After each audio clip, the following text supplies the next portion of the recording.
Hey, aloha, Hawaii. You're watching Rise Above Hawaii, which is a 30-minute talk story on health. And boy, I got to tell you, you are really in for a treat today. We have Uncle Billy Paris from Kona. And so we are on the road. We're not in the studio anymore. We've had the capabilities to get out of the studio and come to meet people where they're at. So we're very lucky today to have Uncle Billy Paris, who's really a Big Island icon. If not, I would say the state icon. Very few people like him. And boy, he has a wealth of information and just good mana'o to share with us. So I'd like to welcome Uncle Billy. Thank you so much for inviting me into your home for talk story a little bit. Yeah, well, my pleasure to have you here. I enjoy sharing whatever I know with people. You know, and as soon as I sat down, I said, "Oh, Uncle, so this couch, how old? How old was?" Well, this one is relatively, I'd say, new. We've just had it young compared to some of the things in this house. Been here since about, I'd say the late 30s. Wow. But we've had it reupholstered. Okay. So you guys cannot see the beauty of this house, but I'm looking at the table. I'm looking at, man, this is like in a museum. I'm told that Rosie will give you some glimpse of this beautiful house. Mm-hmm. But I got to tell you, when I came in, I asked, so Uncle, about these things, about when did it come into this house? He says April of 26. 1926, huh? Uh-huh. Wow. So tell us a little bit about yourself. Where you was born and raised? Well, I was born in Honolulu. My mother, Margaret Hine Paris, her Hawaiian name was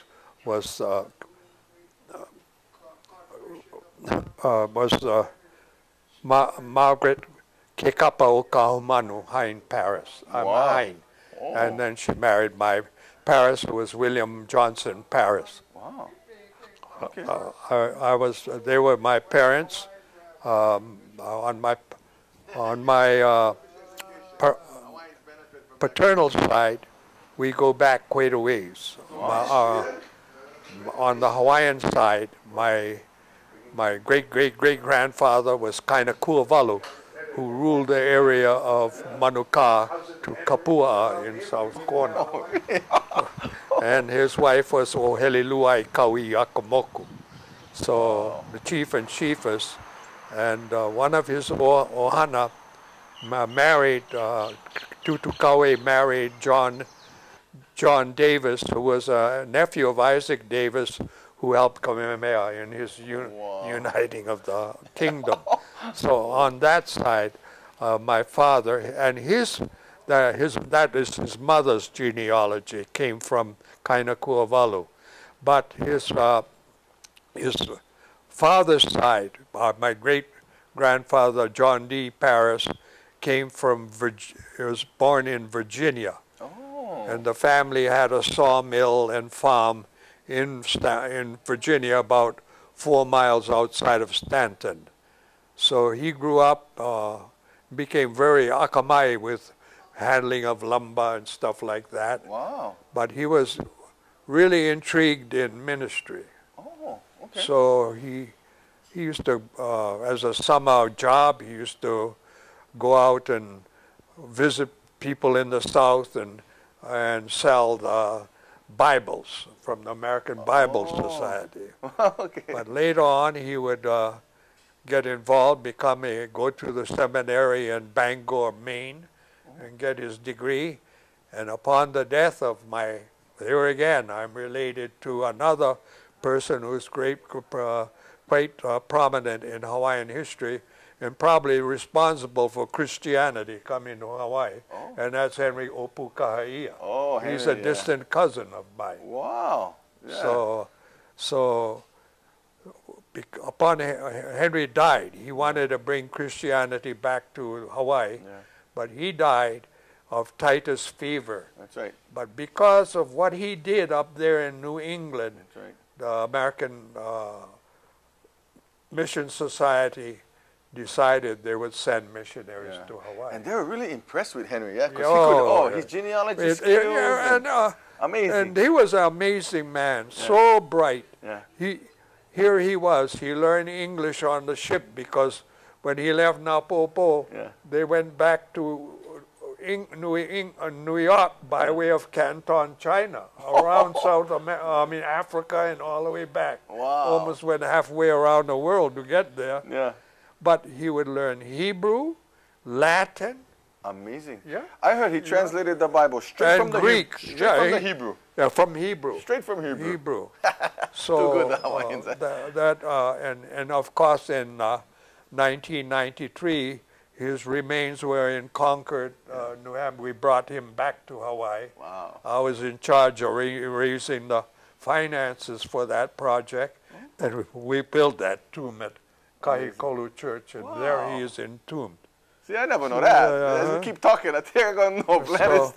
That was quite an undertaking. Cost of the total of sending our delegation up and everything, and working with people, cost us $27,000 to get them home. But it was worth it. Worth it. Hey, tell me this, Uncle. So you was born in Honolulu, but when you came to the Big Island? Well, at 2 weeks of age. Yeah. Because I was born in the, when my grandfather Hein had a home in Honolulu, because he was a senator. At the same time, he started Hein Clark Dairy in Wailupi on Oahu. Oh, okay. So he had business on Oahu, and then in 1895, my grandfather Hein started Pu'uwa'u Ranch with his brother-in-law Eben Lowe. I was born on the top of Keomoku Street on Oahu, in the home of my grandfather Hein there. Okay. The reason my mother went to Honolulu is because my aunt Marjorie Hein, she was Marjorie Capps, married to my uncle Leighton Hein, had a horrible experience having a child, and he completely ruined her reproductive system, and so she was scared to death to have a child here in Kona. So Times have changed, though. So she went to Honolulu and gave birth to me in the house there at the top of Keomoku Street. It's now owned by the Scott family. The home is still there. Wow. So you go up the old Makiki Heights Road and you look and you see a red roof up on the side, way up above. And that's their home. Amazing. You know, it's not even 10 minutes into the interview and I'm thinking, geez, how can you remember all names, dates, places, people? You're an amazing man. Yeah. So you came here 2 weeks of age. Yeah. And you settled where? And we lived in a cottage that was adjacent to, on the north side of this home there in Kawaloa. Now called Captain Cook, and that burns me up. Why? What happened? Well, we'll get to why Captain Cook is called Captain Cook when we get there. Okay. So Kawaloa is right there at the junction of the Napopo Road and the highway. Oh, okay. Wow. So you was around. So you seen even name changes, street address changes. Yeah. So that's a long time. So we lived there. And then my father started building this house. Was completed in the latter part of 1925. A contract of Funai built this home at a cost of $7,500. $7,500. It included water tank and everything. Amazing. Oh. Wow. So $7,500. You guys got to see this house. And who built it again? A man. The last name was a contractor by the name of. Last name was Funai. Wow. Everybody called him Funai. They never called him by any other word. So this is where you were raised? That's right. Wow. How many brothers and sisters? I just have one sister. Oh. She lives in that home. Oh, still today? Yeah. Oh, you guys visit? So wow, so this house has a lot of memories then. Yeah. Yeah. So and we used to go. My mother did all the driving in our family. Oh, okay. My father never drove. Oh. All he did was he was the best side seat driver in captivity, I swear. He'd be telling her how to drive all the way. All the time. So you went to school here? What was the elementary school? I went to elementary school. I went to a little private school. Oh. Then we started in Konawaina English Standard School. And that was located right where the Kealakekua Library is today. Okay, wait. Kealakekua English Language School. Kono, Oh, Konawaina. English Standard School. Oh, English Standard School. Wow. What they tried to do by establishing that school was to bring the brighter Oriental kids, because the English language was not spoken in most of their homes. It was all Japanese or all Chinese or whatever. And so they brought these brighter kids and came to school. But we were a bunch of rascals. We were kids who grew up on the ranch and everything else. Okay. But that school only lasted 2 years because most of the Japanese families said these haole kids and part haole kids are teaching our kids to be too darn independent, too darn koloi. So the school folded. So the Japanese parents was getting a little bit nervous letting their kids hang around you guys. But they were getting Americanized, localized too quick. Sure. So that was before Konawaina even existed, Konawaina High School. But that was the original Konawaina School was there. Was a 2-room schoolroom. 2 rooms? 2-room, and went all the way to 8th grade. Oh. And we had a little end on the end, a storeroom and office, a big yellow building. And that was it. Then in the early 1920s, they started the high school and moved up on the hill. Oh, so before that, where would you go for high school if never had Never had. They would have to go to Hilo, or a lot of kids from Kona that could afford it went to Mid-Pacific. Or just the high school of hard knocks. Yeah. And the wealthier kids went to Puno School. Oh. And some of my cousins went to Kamehameha. Oh, so where you went high school? I started at Iolani, got kicked out of Iolani, and ended up at Puno. Oh, okay. So you're one of those that had to go off island for school then? Yeah. And after Puno, you came back or what? No, and after Puno, I went to the University of Hawaii, and in my freshman year, I was reserve on the football team. Oh. Some of my football mates, the featured running back was Nolly Smith. Oh. Wow. He had high knee action. He blood in my nose once because we never wore. Never had face mask? Nah. Why? Huh? No face mask back then? If they had a big nose, then they'd have a single thing down in front. Tell us about football. That's a good topic, I think. I love sports. And, Rosie behind the camera, he's a sports advocate too. But are you a football is your sport? Do you think? Well, I track and football. Okay. I was a miler on our track team. Okay, tell us about... We only had basketball. We only played JV there. Oh. I played basketball too. So do you think football, how has it transformed over the years? You think... Well, in those days when you played football, you played offense and defense. Automatic. You were two-way players. And the big difference was, of course, our type of helmets we wore and everything were not heavy and not like iron like they are today. So we had far less injuries back then than really? Today. Even with less equipment, but far less injuries. Yep. What constitutes for the injuries? Why do you think I get so much injuries? Well, you're getting hit by iron almost. And plus the weight of the player is so much heavier today. Oh, what is the average weight of the player back in your day? The heaviest guy on the football team back then was 220 pounds. 220 pounds, college player? Yeah. Wow. And when we played San Diego State University, they had a guard that was 240 pounds. But our lighter guys could hold their own. They hold their own. And the thing is then, you played. So conditioning played a great part. When these mainland teams would come in, they'd start out like a blast out of the furnace. Yeah. But as the gate prolonged, our tropical climate and everything, then in the last part of the game, we'd kick them around. Kick them around, the locals, huh? Go get them, boy. And our high school teams, we would scrimmage against Army teams. because you had the two divisions of Army here in Hawaii. You had the 21st Infantry Gimlets, 35th Infantry Cactus, and we'd scrimmage against these Army guys. Amazing. Plus, we'd scrimmage against the Hawaiian Pineapple Cannery had a football team. Wow. So we'd scrimmage against them, and they loved to rap any kid who was pot howley or howley, let me tell you.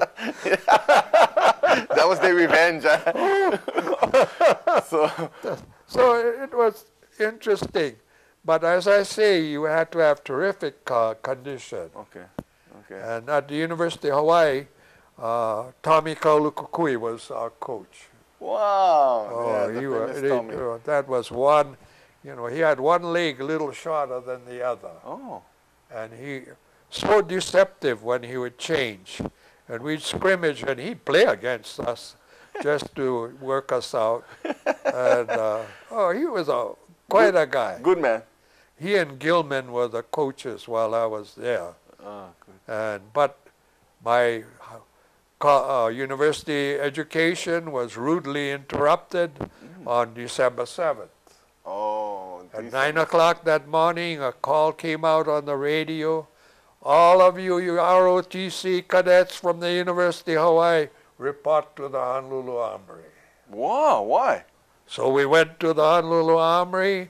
They put a steel pot on us, gave us a rifle, a bandolier ammunition, a bayonet, and put us out guarding all the municipal installations, electric light plants, water places. Wow. And But you're only high school.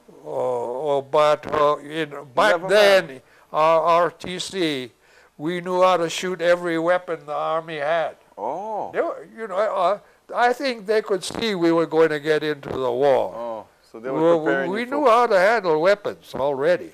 Oh. Because if you went up to the summer ROTC camp for 6 weeks at Schofield, you learned to shoot all the automatic weapons and everything else. Just like our ROTC programs now, just like they wasn't as trained as they're mild. they're mild. You guys was ready for, you guys was like National Guard. We were ready for go fight.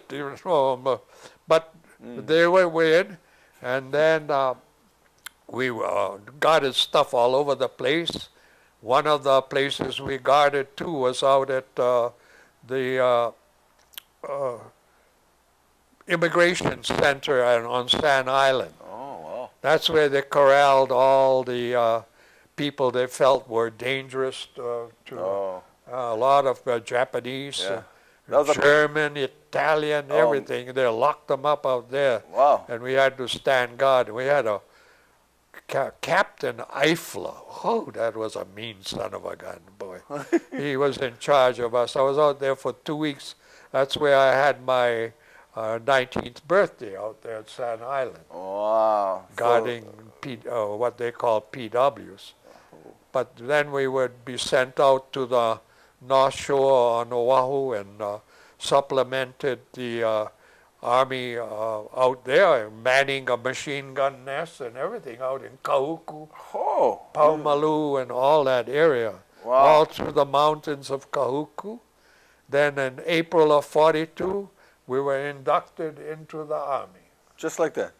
We never had basic training. We learned on the job. Wow. And I got into communications. I was a telegraph operator, radio operator. Okay. Strung wire all through the Kahuku Mountains, son of a gun, boy. But that was quite an experience. Yeah. And did that bring you back? So how long you spent in the Army?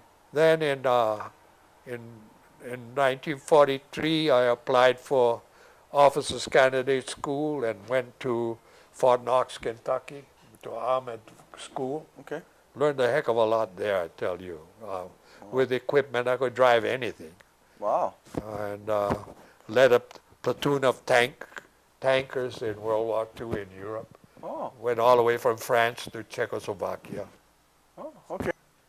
All right. We ended up in Sudetenland, and we jointly occupied the city of Pilsen with Russians and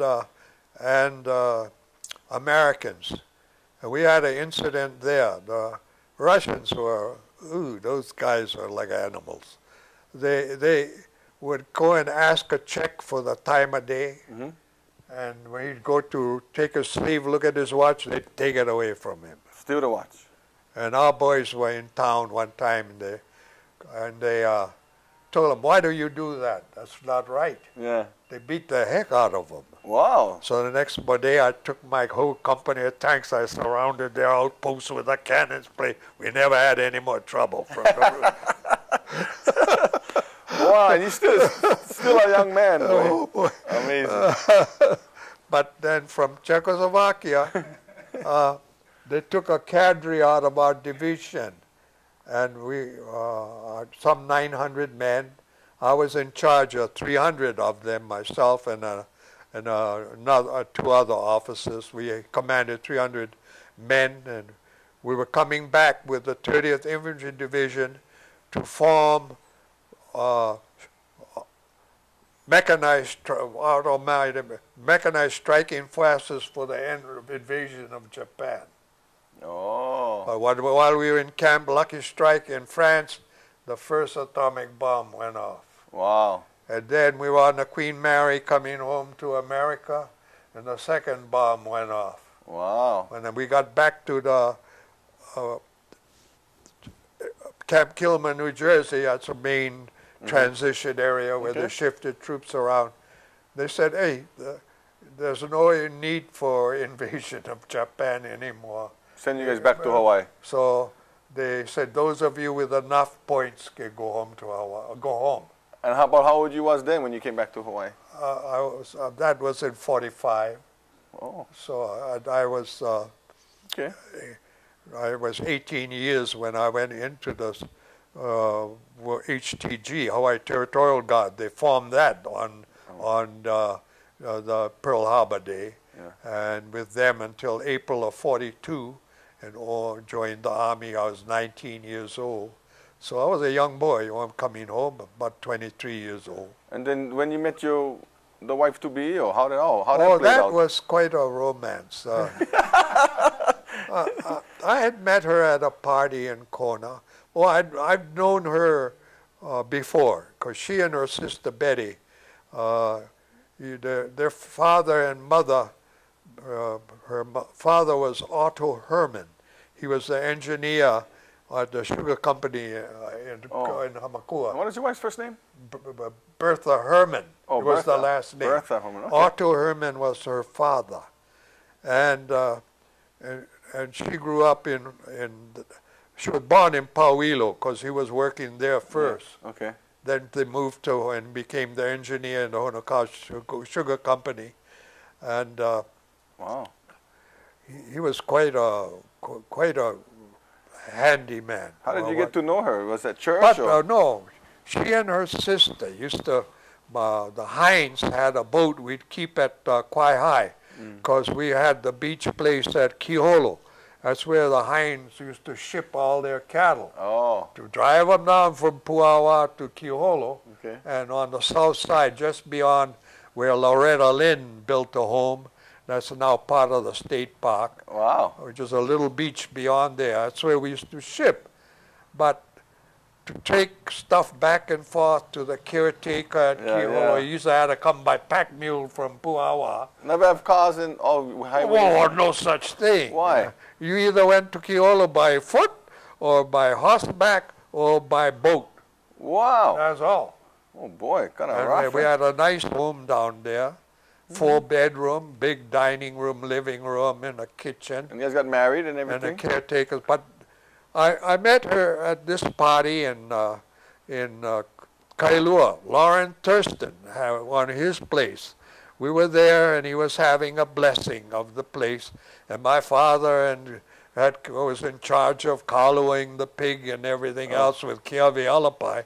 So they were listening to Hawaiian music and everything, and she was looked kind of uncomfortable. I said, "Well, if you feel uncomfortable, put your head on my opu and use it for a pillow." So we talked story, but that was as far as it went. In the following March, one night I was in Hilo, and 1948, March 29th. I can remember the day. So I was staying with my Aunt Irma Hind Lilly, she had a travel agency in Hilo and he was a retiree from the Inner Island Steam Navigation Company. He used to be a purser on the ship. Well, anyway, they had a house on Wailuku Drive. And I was spending the night there, and I just said, hey, I'd like to go see a movie or something. So I borrowed my aunt's car. I called Bertha up. I told her, hey, do you remember me? Because she used to visit Florence Riedenberg, who married my cousin Bobby Hind. Mm-hmm. They were good friends from Honoka'a School. Yeah. And so, she said, would you like to go to a movie with me? She said, oh, sure. So she lived in Pueo at that time, worked for Inner Island Steam Navigation Company under Mr. Strathern, and then later on she worked for Hawaiian Airlines at their office in Hilo. Oh, okay. And then later she would, they opened the Hawaii Visitors Bureau office on this island, and she became in charge of that office. Wow. So you guys, well, anyway, I called her up. We went to the movie, and then we went dancing down at the Club Tropicana, which was down between the junction of Kalanianaole and Kamehameha Highway, about halfway between there and the wharf. Wow. On the ocean side. And Bunny Brown and Kihei and the Kalimas and all of them would play music there. Oh. So we danced up a storm. I took her home, and subsequently I'd go back to Hilo while I was in the National Guard and everything, and ask her. We'd go on dates all the time. Well, go back and forth to Hilo.